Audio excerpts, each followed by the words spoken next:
Hello everyone, welcome back to my channel. I hope आप सब बहुत अच्छे हैं। Happy Dhanteras to all of you and happy Diwali also. इस दिवाली आपके जो भी नेगेटिव थॉट्स हैं, नेगेटिव एनवायरनमेंट है, उसको आप हटा के हम एक साथ मिलजुल के जैसे ओवरकम करें, हर एक चीज़ को कोरोना से लड़ सकें। एंड उसके साथ ही हम चाहते हैं कि हम सब एक साथ जॉब हमें मिले, उसके लिए हम प्रिपरेशन ले सकें, बहुत अच्छे तरीके से प्रिपरेशन ले। बिकॉज डीएससी का क्वेश्चन जो सीएसटी और डीएससी हुआ था, उसका क्वेश्चन बहुत ही हार्ड आया था। दैट इज़ जस्ट लाइक आपको थिंक होगा कि ये कौन सा लेवल का क्वेश्चन आ गया, इतना डिफिकल्ट था। तो उस अकॉर्डिंग हमें सारी टाइप के क्वेश्चंस को फॉलो अप करने, हर दिन मैक्सिमम टू मैक्सिमम 30-40 क्वेश्चंस करिए, बट उसके कंसेप्ट के साथ करिए, तो एक ह्यूज अमाउंट का कंसेप्ट आप क्लियर कर लेंगे एंड सारे क्वेश्चंस को क्रैक कर सकेंगे। सो अभी चलते हैं 16 नंबर क्वेश्चन में। ऑलमोस्ट हमने 15 तक कंप्लीट कर लिया था प्रीवियस जो क्लास में या प्रीवियस सेशन में। अभी 16 से कंटिन्यू करते थे। Stage in which a child begins to think logically about objects and events is known as. तो यहाँ पे 4 ऑप्शंस है, that is a sensory motor stage, formal operational stage, pre operational stage and concrete operational stage. So sensory motor ये कौन सा stage है? That is birth to 0 to 2 years, that mean 0 to 2 years के बच्चों के लिए है। तो सेंसरी के बाद आता है आपका that is 2 to 7 years, that means PO.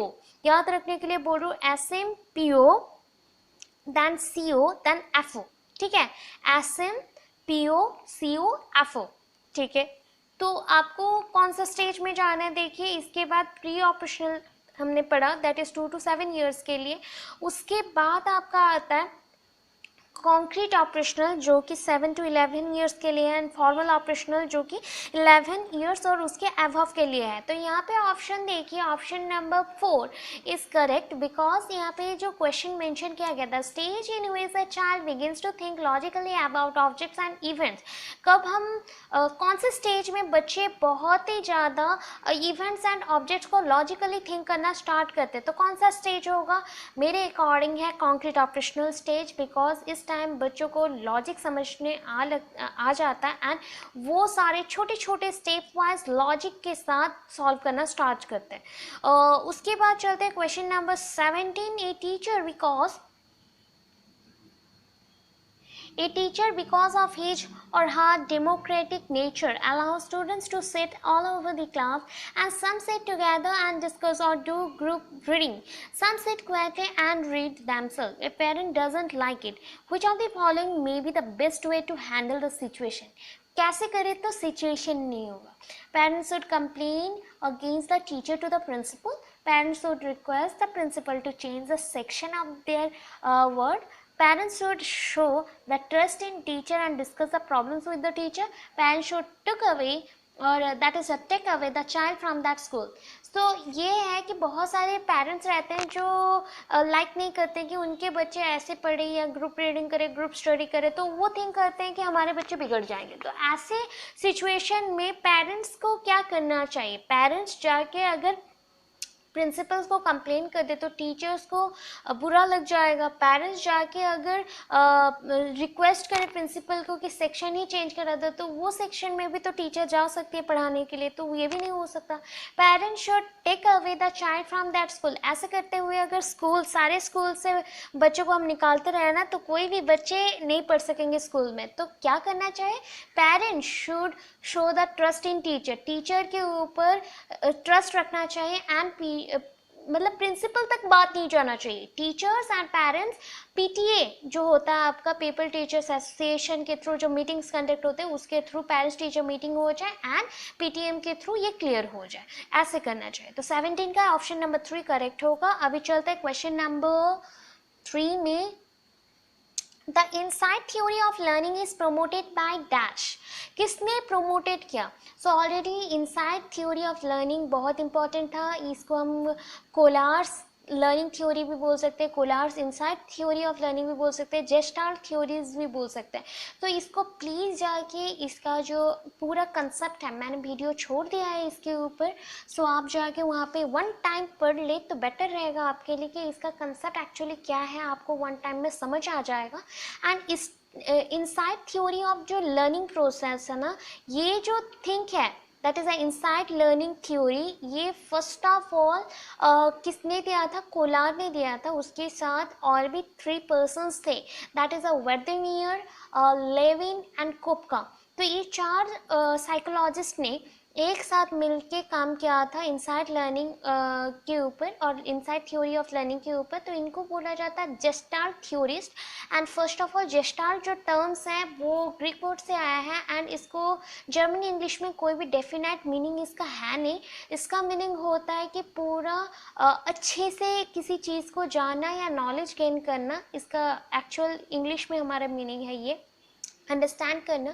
So gestalt जो टर्म है ना, इसको किसने मेंशन किया था? वर्देमियर ने फर्स्ट ऑफ ऑल मेंशन किया था। तो उसके अकॉर्डिंग बाकी सारे जो पावलोव-वाइगर्स के जीन पैगेट्स हैं और जीन पियाजे हैं, तो ये तीनों ने ये नहीं किया था। तो 18 का ऑप्शन नंबर 1 करेक्ट होगा। 19 नंबर चलते हैं। 4 distinct stages of children's intellectual development are identified by dash. So 4 distinct stages of children's intellectual development. अच्छा, तो फर्स्ट ऑफ ऑल मैं बता दूँ स्किनर्स का जो डेवलपमेंट है प्रोसेस वो ऑपरेंट कंडीशनिंग है। कोलवर्क का जो है, कोलवर्क का मोरल डेवलपमेंट है। एरिक्सन का जो है, एरिक्सन का वो नॉर्मली उसके बिहेवियर के टर्म्स से आता है, एरिक्सन्स थ्योरी, और उनके 8 कॉन्ट्रास्टिंग कैरेक्टर्स लेके बोल सकते हैं। तो यहाँ पे 4 डिस्टिंक्ट स्टेजेस हैं। एरिक्सन का 8 स्टेजेस मेंशन नहीं है, कोलवर्क में भी वैसे स्टेजेस 3 हैं। एंड आपका स्किनर में जो स्टेजेस हैं वो 2 टाइप के हैं, रीइंफोर्समेंट के अकॉर्डिंग पॉजिटिव एंड नेगेटिव। तो यहाँ पे ऑप्शन नंबर 4 पाइकेट और पियाजे करेक्ट होगा। ठीक है, सो 4 डिस्टिंक्ट स्टेजेस अभी पढ़ के आए आप। सेंसरी मोटर, एप्हो, आपने क्या पढ़ा? फॉर्मल, ऑपरेशनल और ऑपरेशनल स्टेजेस एप्हो पढ़ा, then sensory motor, pre operational and CO. तो उसके according SM, PO, CO, FO, इतना याद रखिएगा, सीक्वेंस भी याद हो जाएगा। 0 to 2, 2 to 7, 7 to 11, 11 to above, इतना था। सो ऑप्शन नंबर हमारा 4 करेक्ट है। अभी चलते हैं क्वेश्चन नंबर 20 में, that is in which of the following stages do children become active members of their peer group?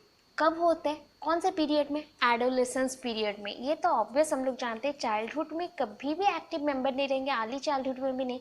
Adulthood हो जाए तो हमें ना रिस्पॉन्सिबिलिटी लेना पड़ता है बहुत ज़्यादा, तो हम बहुत ज़्यादा एक्टिव नहीं हो सकते। एडोलेसेंस पीरियड में ही इतना सब होता है। सो एडोलेसेंस पीरियड 20 का ऑप्शन नंबर 1 इज करेक्ट। अभी आते हैं क्वेश्चन नंबर 21 में, that is parent should play a dash role in the learning process of young children. बच्चों के लाइफ के लिए पेरेंट्स कौन सा प्रोसेस, दैट मीन्स कौन सा स्टेज में वो एक्टिव रहते हैं बहुत ज़्यादा, या कौन सा रोल प्ले करती है? That is negative role parents कभी प्ले नहीं करते हैं। वो एक हाथ स्टेप मदर हो या ऐसा हो तो एक हाथ साइकोलॉजी अकॉर्डिंग डिफरेंसेस आते हैं। सिंपैथेटिक, हम बच्चों को सिंपैथी क्यों दिखाएं? हम उनके लिए केयर करते हैं, वो हमारे बच्चे ऐसे थिंक किया जाता है। या फिर उनके लिए हम फ्रेंडली बिहेवियर शो करें, गुड नेचर शो करें, सोवर रहें एंड बहुत ही केयरली हैंडल करें। सो यहाँ पे न्यूट्रल भी नहीं होगा, सिंपैथेटिक भी नहीं होगा, नेगेटिव भी नहीं होगा, प्रोएक्टिव होगा। ठीक है, ऑप्शन नंबर 2। फिर उसके बाद चलता है next,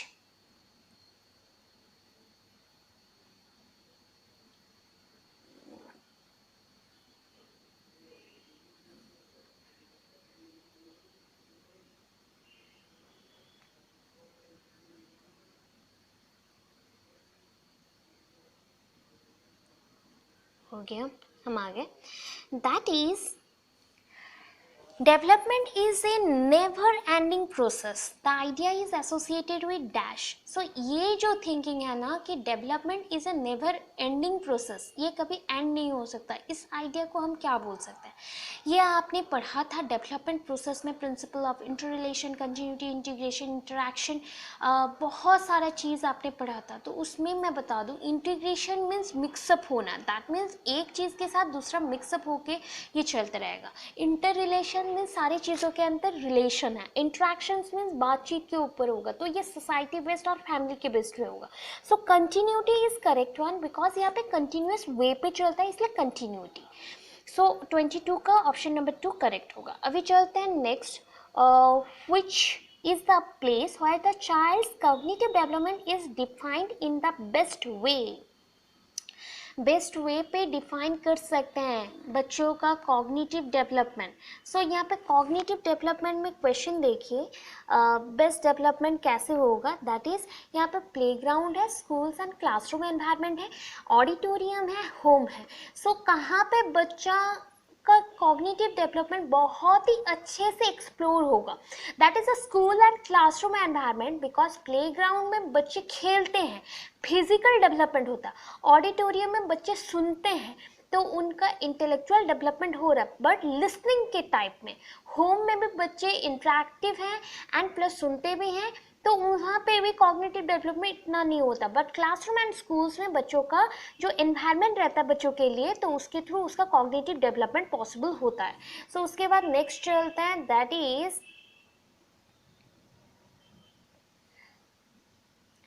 which of the following is not a sign of an intelligent young child. Intelligent young child, कौन सा चीज़ और कौन सा फॉलोइंग जो भी ऑप्शंस हमने दिए हैं, दैट इज साइंस एंड दिए गए हैं, तो उसमें से कौन सा पॉइंट इंटेलिजेंट यंग चाइल्ड के लिए नहीं है. दैट इज यहाँ पे ऑप्शन 4 है. देखिए, one who has the ability to cram long essays very quickly, मतलब जो कि रट्टा मार देता है बड़े बड़े क्वेश्चंस को या बड़े बड़े एसेस को बहुत ही जल्दी. Then one who has the ability to communicate fluently and appropriately, बहुत अच्छे से कम्युनिकेट कर सकता है फ्लुएंटली एंड एप्रोप्रिएटली, अच्छे से एप्रोप्रिएट वे से कर सकता है. One who carries on thinking in the abstract manner, and lastly one who can adjust oneself in a new environment. Not a sign of an intelligent young child. Intelligent young child कभी भी cramming नहीं करेगा, वो खुद से लिखेगा. सो यहाँ पे क्रैम वर्ड, अदरवाइज ना सारे ऑप्शंस लगेंगे करेक्ट है. सो सारे ऑप्शंस में नहीं जाता है, आपको वर्ड देखना है. क्रैमिंग वर्ड देख लिया तो क्रैमिंग कभी भी इंटेलिजेंट बच्चा नहीं करता है. रट्टा मारना, रोड लर्निंग कभी भी इंटेलिजेंट बच्चा नहीं करेगा. सो दैट ये ऑप्शन ये इसका साइन में नहीं आता. यंग बच्चों का, जो यंग बच्चे हैं इंटेलिजेंट है, उनके साइन में नहीं आता है. फिर नेक्स्ट चलता है, Dash is considered a sign of motivated teaching. Motivated teaching means जहाँ पे बच्चे motivated होके question ask करें, ऐसा तो बोला ही जाता है. So अभी देखते हैं ना क्या क्या है. That is maximum attendance in the class होना चाहिए, remedial work given by the teacher, questioning by the students, pin drop silence in the class. Pin drop silence तो drilling session जैसा हो गया. remedial working जो चीज़ आ नहीं रहा है तो उसके लिए हो गया. maximum attendance ये तो हर एक दिन होता है, इसमें मोटिवेशन की क्या जरूरत. तो क्वेश्चंस बाय और क्वेश्चनिंग बाय द स्टूडेंट, ये होता है साइन मोटिवेटेड टीचिंग का. उसके बाद नंबर 25 का, तो ऑप्शन नंबर 3 करेक्ट होगा. 25 के लिए ऑप्शन नंबर 3. उसके बाद चलता है नेक्स्ट, दैट इज 26 का. Which of the following is not related to the socio-psychological needs of the child? Socio-psychological, socio-cultural नहीं बोला, socio-psychological, that means society plus brain, इतना याद रखिए. उसके बाद चलते हैं not related to the socio-psychological, उसके साथ related नहीं है. तो देखिए, need for appreciation or social approval, need for emotional security, need for company, ये सारे सोसाइटी में जो रहेगा तो वो चाहिए ही चाहिए. ब्रेन में ये सब चलते रहता है. Regular elimination of waste product from the body, हम बाथरूम जाएंगे, हम टॉयलेट जाएंगे या फिर हम सावल लेंगे, हमारे बॉडी से वेस्ट मटेरियल को हम अलग करेंगे, एलिमिनेट करेंगे, या फिर वॉशरूम जाएंगे, तो ये सारा चीज़ सोशियो साइकोलॉजिकल नहीं होना चाहिए. ये तो नॉर्मल डेली रूटीन्स हैं, तो ये ऑप्शन इससे रिलेटेड नहीं है. तो 26 का नंबर 3 होगा आंसर. देन आते हैं नेक्स्ट में, that is mind mapping refers to dash. Mind mapping means ये ना माइंड में फंक्शनिंग के ऊपर होता है. That like mind mapping, map आप जहाँ पे वर्ड सुने तो ये होता है ना सर्चिंग वर्ड से आता, मीन्स यहाँ पे हमें खोजबीन करना है. तो यहाँ पे देखते हैं क्या क्या ऑप्शन है. ऑप्शन नंबर 1 ये technique to enhance comprehension. Option number 2 ये plan of action for an adventure. Number 3 drawing the picture of a mind, researching the functioning of the mind. So यहाँ पे ऑप्शन नंबर 4 ही correct होगा, because कोई चीज़ का drawing बना लेना उसको भी माइंड मैप बोला जाता है, बट पढ़ाई को माइंड मैपिंग करने के लिए हम ड्राइंग का यूज़ करते हैं, अदरवाइज नहीं। तो ये plan of action for the adventure के लिए यूज़ करें या कंप्रीहेंशन। सो फर्स्ट ना ये पॉइंट के अंदर ये सारे पॉइंट्स आ जाते हैं, इसलिए इसको सिलेक्ट किया गया। सारे पॉइंट्स ऐसे में करेक्ट है, बट ये जो बाकी के 3 है ना पॉइंट्स, इसी के अंदर आ जाते हैं। ऑप्शन सारे ये ऑप्शन 4 के अंदर आ जाते हैं। तो विद इन ऐसा आंसर देंगे जो चारों ऑप्शंस के लिए करेक्ट हो, तो ये है researching the functioning of the mind. Next, the best way, especially at primary level, to address the learning difficulties of the student is to use dash. So यहाँ पे देखिए क्या है, the best way, especially at the primary level. Primary level में learning difficulties को assign करने के लिए मीन्स उसको समझाने के लिए क्या किया जाता है। So normally the learning difficulties one kind of disability में आएगा। तो जो चिल्ड्रन में स्पेशल नीड्स होते हैं तो उनके लिए हम क्या करते हैं, वेराइटीज ऑफ मेथड्स यूज़ करते हैं, वेराइटीज ऑफ बुक्स यूज़ करेंगे तो होगा क्या, नहीं। स्टोरी टेलिंग मेथड भी करेंगे तो नहीं होगा, बिकॉज उनको समझ ही नहीं आएगा। तो यहाँ पे वेराइटी ऑफ मेथड्स यूज़ करेंगे। Expensive and glossy support material use करने से भी नहीं होगा, बिकॉज इनका लर्निंग डिफिकल्टीज है, दैट मीन्स मेंटल रिटार्डनेस हो सकता है, वीकनेस हो सकता है, सो दैट ये प्रॉब्लम आती है। इसके बाद चलते हैं नेक्स्ट 29 पे। 29 का क्वेश्चन देखिए। According to Piaget, at which of the following stages does a child begins to think logically about abstract proposition, that is position मैंने बोल दिया था, सॉरी फॉर दैट, प्रोपोजिशन। तो यहाँ पे देखिए अकॉर्डिंग टू पियाजे है, ठीक है।